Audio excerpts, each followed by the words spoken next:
ഇത് തീർച്ചയായിട്ടും മലയോര ജനതയെ സംബന്ധിച്ച് എല്ലാ ദിവസവും അവർ വന്യജീവി ആക്രമണങ്ങളെ നേരിടുന്നു എന്നുള്ളതാണ്. മനുഷ്യജീവനുകൾ നഷ്ടപ്പെടുമ്പോൾ മാത്രമാണ് വലിയ രീതിയിൽ ഇത് ചർച്ചയാവുകയും പൊതുജന മധ്യത്തിലേക്ക് ഈ പ്രശ്നം വരികയും ചെയ്യുന്നത്.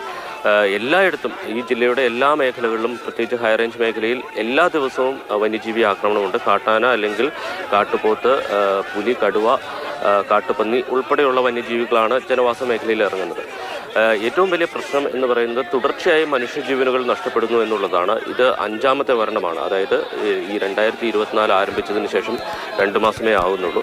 ആ 2 മാസത്തിനിടയിൽ നടക്കുന്ന 5ാമത്തെ കാട്ടാന ആക്രമണത്തിലുണ്ടാകുന്ന മരണമാണ് എന്നുള്ളതാണ്. 3 ആഴ്ചയ്ക്കിടയിൽ ഏതാണ്ട് 3 പേർ, ആഴ്ചയിൽ ഒരാൾ എന്ന രീതിയിലാണ് ഇപ്പോൾ മനുഷ്യജീവനുകൾ വന്യജീവി ആക്രമണത്തിൽ നഷ്ടപ്പെടുന്നത്. അപ്പോൾ അതിൻ്റെ ഒരു പ്രതിഷേധവും രോഷവും ഈ വിഷയത്തിൽ ഈ ജനങ്ങൾക്കിടയിലുണ്ട്. കാരണം അവർ പലതവണ അധികാരികൾ പല ഉറപ്പുകളും നൽകിയിട്ടുണ്ട്. പക്ഷേ ആ ഉറപ്പുകൾ വെറുതെ ഉറപ്പുകളായി തന്നെ അവിടെ ഇരിക്കുന്നു എന്നല്ലാതെ നടപടിയിലേക്ക് കടക്കുന്നില്ല. ഓരോ മരണമുണ്ടാകുമ്പോഴും അധികൃതർ പറയും ഇനിയൊരു മനുഷ്യജീവൻ നഷ്ടപ്പെടാതിരിക്കാനുള്ള നടപടിയാണ് ഞങ്ങൾ സ്വീകരിക്കുന്നത് എന്ന് പറയും. പക്ഷേ ആ പറച്ചിലിന് അപ്പുറം വീണ്ടും ഈ വന്യജീവി ശല്യത്തെ തുടർന്നുണ്ടാകുന്ന മരണങ്ങൾ തുടർച്ചയാകുന്നു എന്നുള്ളതാണ്. നമുക്കറിയാം, ഇന്നലെ രാവിലെ 8 മണിയൊക്കെയാണ് കാഞ്ഞിരവേലിയിൽ ഈ ഇന്ദിര എന്ന് പറയുന്ന അമ്മ കൊല്ലപ്പെടുന്നത്. അവരുടെ മൃതദേഹം ഇന്നലെ പോസ്റ്റ്മോർട്ടത്തിന് ശേഷം ഇന്നലെ വൈകിട്ട് തന്നെ അവരുടെ വീട്ടിലെത്തിച്ചിട്ടുണ്ട്. ഇന്ന് രാവിലെ 10:30 സംസ്കാര ചടങ്ങുകൾ നടക്കുക. ഇന്നലെ ജനപ്രതിനിധികളടക്കം, പ്രത്യേകിച്ച് മന്ത്രി പി രാജീവ്, റോഷി അഗസ്റ്റിൻ അടക്കമുള്ള ആളുകൾ ഇന്നലെ വീട്ടിൽ എത്തിയിരുന്നു. ഇന്നലെ വൈകിട്ട് ഈ പ്രദേശത്തും ചെറിയ രീതിയിൽ പ്രതിഷേധം ഉണ്ടായിരുന്നു. ഇന്നലെ MLA തടയാനൊക്കെയുള്ള ശ്രമം രാത്രി പ്രദേശവാസികളുടെ ഭാഗത്തുനിന്ന് ഉണ്ടായി.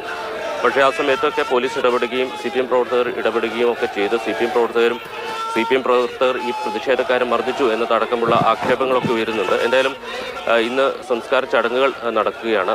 അതിനുശേഷം തുടർ സമരപരിപാടികൾ എന്താണെന്ന് പ്രദേശവാസികൾ തീരുമാനിക്കും. എന്തായാലും അതിദാരുണമായിട്ടുള്ളൊരു സംഭവമാണ് ഇവിടെ ഉണ്ടായിരിക്കുന്നത്.